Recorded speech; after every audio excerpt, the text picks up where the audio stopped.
Well, good morning, everybody. It's Pastor Mike, and I welcome you to just a few words that I want to share with you this morning. This is the 13th Sunday after Pentecost. It's the first Sunday of September.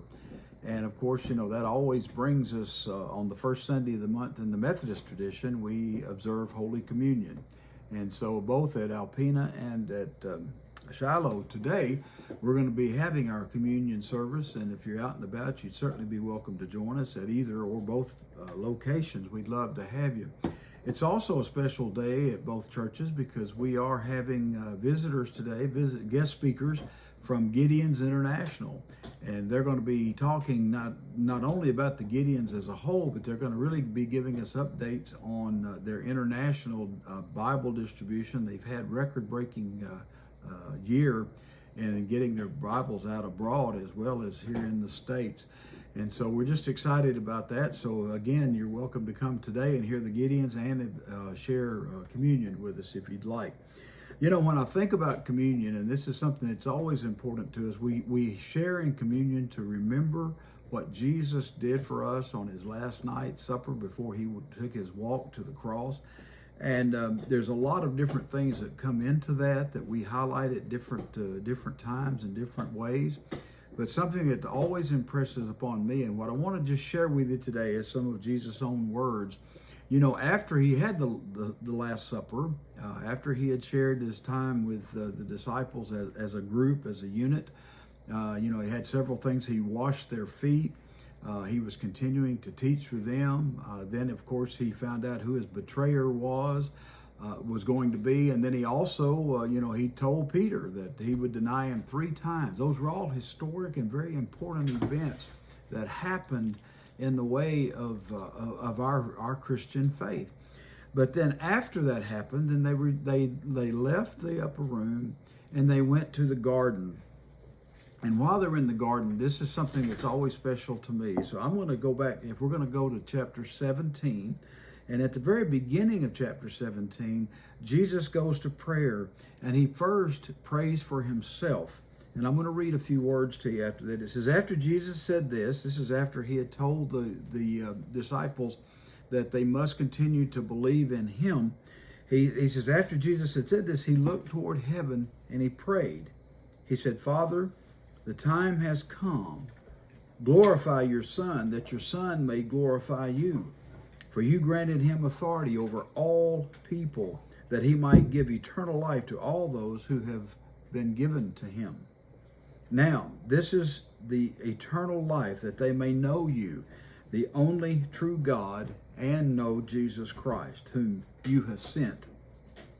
I have brought you glory on earth by completing the work you gave me to do. And now, Father, glorify me in your presence with the glory I had with you before the world began. He goes on and prays a little bit more, I guess, that you could say, and that when you read it in the King James Version, it's a little more detailed maybe. I'm reading out of the NIV today. But the next thing he did was he continues praying, but this time he prays for his disciples. Now he's prayed for himself. Now he prays for his disciples. And he says, I have revealed you to those whom you gave me out of the world. They were yours, but you gave them to me, and they have obeyed your word. Now they know that everything you have given me comes from you, for I gave them the words you gave me, and they accepted them. They knew with certainty that I came from you, and they believed that you sent me. Again, he prays quite a lengthy prayer about the disciples and preparing them. And then he goes down and says, so as you sent me into the world, I have sent them into the world. For then I sanctify myself, that they too may be truly sanctified.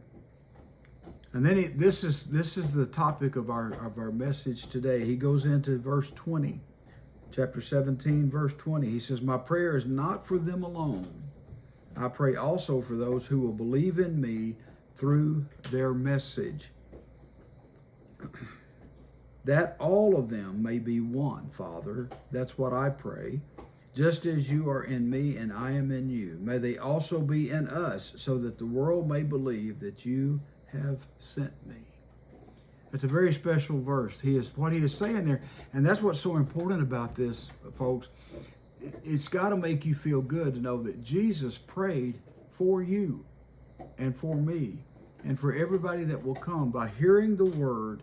And what he's saying right here is he's praying for all those that will hear the word in the future, from the disciples, from all the apostles, all from down through the ages. Every time somebody hears the word of Jesus, that's an assurity that he prayed for us.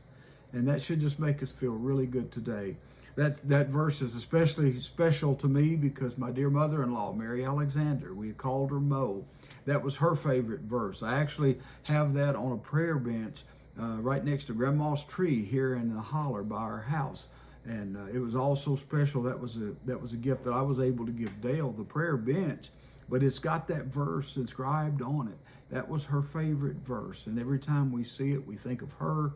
And even more importantly, we think that Jesus prayed for me. Isn't that wonderful? So I want y'all to have a great day today. God bless you.